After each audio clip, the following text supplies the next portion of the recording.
on Disney Infinity 3.0 now after seeing the new Star Wars movie, which was awesome, by the way.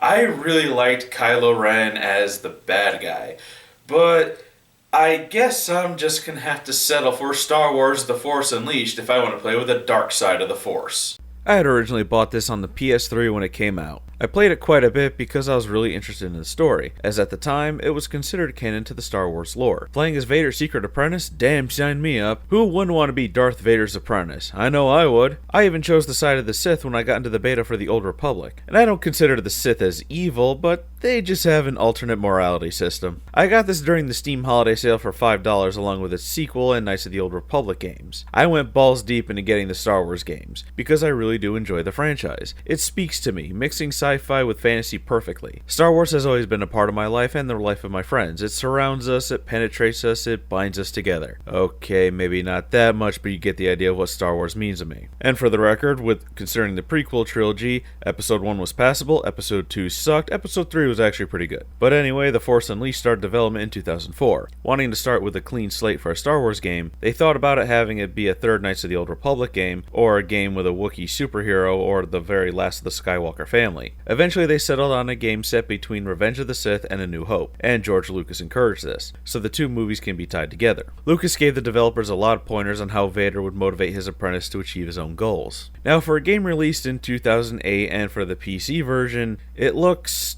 okay. Up close, the textures look a little muddy and things pop in and out of view constantly with slow loading textures. And speaking of textures, some of them flicker and the game runs at a terrible frame rate. I'm rocking an AMD FX 8320, 32 gigs of RAM, and an AMD Radeon R7 268 graphics card with 2 gigs of GDDR5. And the recommended specs are a dual-core processor, 2 gigs of RAM, and 512 megabytes of dedicated video memory. I had a laptop with those same exact specs about 6 years ago, and I doubt it could run this game if it runs like shit on what I've dubbed the monolith. More than likely, it's just a bad port job, which was done by Asper Media. The music is really good. It's very Star Wars-esque and the voice acting is good. Matt Sloan, the guy who voices Chad Vader, voices Darth Vader. I've had the music cut out on occasion, again, probably bad porting. I don't remember the PlayStation 3 version that much, although I do remember stopping at the halfway point. And I think this happened on the PlayStation 3 version as well, but again I don't remember, and on the last 2 levels a lot of the sound effects stopped working. When I started playing this game for the review, I remembered why I never completed it when it first came out. It sucks. It's not a good game, but it is a couple steps ahead of those cheap cash-in games like The Walking Dead Survival Instinct or all those really bad ones from the 16-bit era. Starkiller controls pretty well when on the ground, although jumping is really clunky. It's too fast going up and down and the distance isn't that much, making the platforming difficult when you need to jump around. You can swing your lightsaber and use the force to push, grab, and throw objects, and you'll get force lightning eventually. All the while you'll be upgrading these abilities as you level up or find force orbs in Jedi holocrons. They really did capture the feeling of using the force, but from there the game starts to fall apart. The combat is okay. It has its fun moments, but then there's times where you just want it to end. First off, Starkiller cannot get hit, and I mean do not let him get hit. He has a really slow recovery, so he can get hit multiple times to the point of death. I absolutely hate it when games do this kind of unbalanced bullshit, where you can combo enemies and they shrug it off, but they combo you and you're freaking crippled by it. Luckily there are plenty of checkpoints, but it's incredibly frustrating, especially when you have to restart through a gauntlet of enemies. There's various types of enemies. Regular grunts can be defeated in any way, some can repel your lightsaber attacks with shields, and some can repel your force lightning, which kinda makes sense for non-force sensitives to have some kind of technological method of repelling Jedi and Sith attacks. But what makes no sense is that there's enemies that can resist your force grab.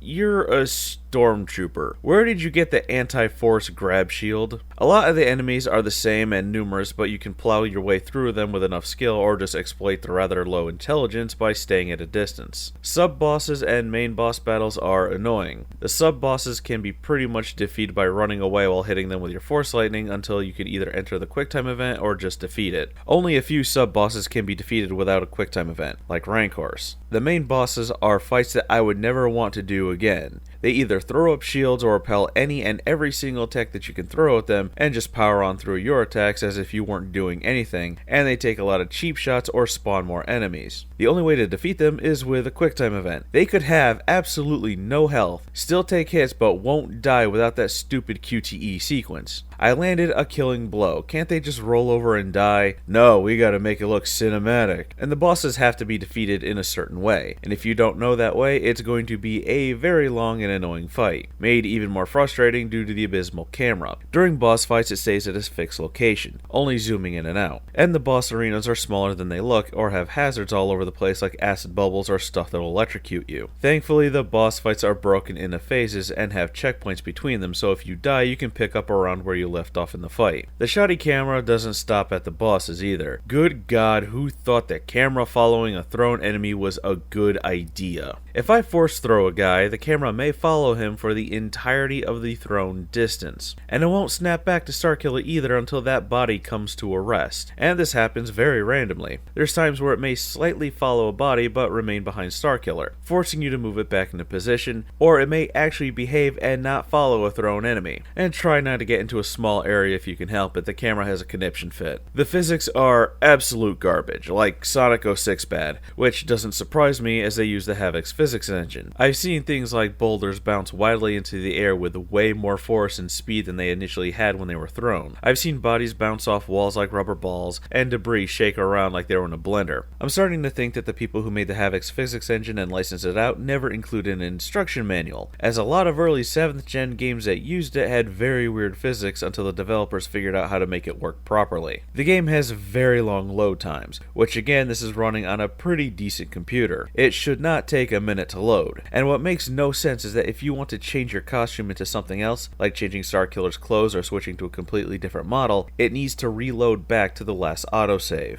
That's about as stupid as me restarting this review just because I changed my clothes. Well, I guess we gotta start over now. To the game's credit, the story is really good and what pushed me to keep going. To avoid spoilers, skip to this part in the video. Darth Vader is hunting a Jedi on the Wookiee home planet and kills him, but takes the guy's son, who is very strong with the Force, as his apprentice and trains him. Vader orders him to seek out the few remaining Jedi who are part of the Jedi Council to kill them and complete his training, as Vader plans to use Starkiller to overthrow the Emperor and rule the galaxy himself with Starkiller as his enforcer, much like how he and the Emperor have the same relationship. Starkiller kills 3 Jedi, but the Emperor discovers Vader's treachery. Vader kills Starkiller and ejects him into space. Vader explains that he did that to save them both, and says that Starkiller must distance himself completely from Vader, and has him start a rebel alliance to distract the Emperor. Yes, you heard right. The rebel alliance was started by Vader. Search your feelings, you know it to be true. Anyway, Starkiller finds key important characters like the Jedi General Coda, Princess Leia, and her adoptive father. He starts forming a bond with the characters and forms the rebel alliance. But he tries to remain loyal to Vader, but starts learning the ways of the Jedi from Coda, and Vader ultimately betrays him, saying that Starkiller was never meant to throw the Emperor, only to expose his enemies, and that Vader's plans never included Starkiller. Starkiller then decides to rescue the Senator and Coda, claiming himself to be a Jedi. He gets onto the Death Star, fights Vader, and then the game has 2 endings from this. The non-canon is killing Vader and taking his place after a failed attempt on the Emperor's life. The canon ending is sparing Vader and going after the Emperor. Starkiller is killed, but is seen as a martyr for the rebels, and his family crest is used for the rebel symbol. Now, this was actually canon until Disney bought everything related to Lucasfilm and LucasArts, taking everything from the expanded universe and rebranding it as a non-canon Star Wars Legends. This is a really good story. I'd love to see it as a movie. I really liked at the end when Starkiller tells Juno, the female pilot of his ship, that he probably won't be coming back, and she kisses him. It's a cool scene, but it's weird. As the story progresses, you can see that Juno falls in love with him, but he doesn't show any feelings towards her until this scene. The interactions that Starkiller has with all the other characters feels natural and does the chemistry between them all. Watching Starkiller go from Sith to Jedi is a really interesting thing. You get to see the remorse he goes through as he sees what his actions have caused. While he retains his Sith training, he turns against them, which makes sense. He's not trained in the ways of a Jedi. I really can't recommend this to play unless you get it at a heavily discounted price or for free. The game is littered with bugs and glitches. It needs a severe amount of polish, and I don't mean by pouring some on a rag and buffing it up. I mean dumping a couple of bottles all over it. The gameplay is unbalanced and exploitable, not to mention repetitive. There's 9 levels and you go to the Wookiee homeworld twice, the same garbage dump planet twice, and the same mushroom planet twice. There's a TIE fighter factory, and the Death Star looks look pretty similar. And then there's a city that I think is either Cloud City or Coruscant. At least with a second trip to the Mushroom Planet, I get to go inside a Sarlacc. The game encourages exploration by scattering Jedi holocrons all over the place. They contain experience points, lightsaber color crystals, or power crystals to give your lightsaber more powers, or additional costumes. However, the levels are very linear, so there isn't that much exploration to be had. There's extra missions to do in addition to your main one, but the game doesn't give you much direction. I've only completed them accidentally, and didn't even know they existed until I finished the level. There's also codes you can enter to give you costumes and lightsaber crystals, but it disables your ability to manually save your game. But you can take advantage of a glitch by dying after a checkpoint or exiting the game and continuing. If you want to experience this game, get it on sale, as even though I think the story is amazing, the gameplay just doesn't complement it. If you want to experience the story, just look for all the cutscenes somewhere on the internet. I'm sure you'll find them somewhere. Star Wars The Force Unleashed is a game you get on sale, plain and simple. The story makes it tolerable, but you'd be forgiven if you give up and just watch the cutscenes.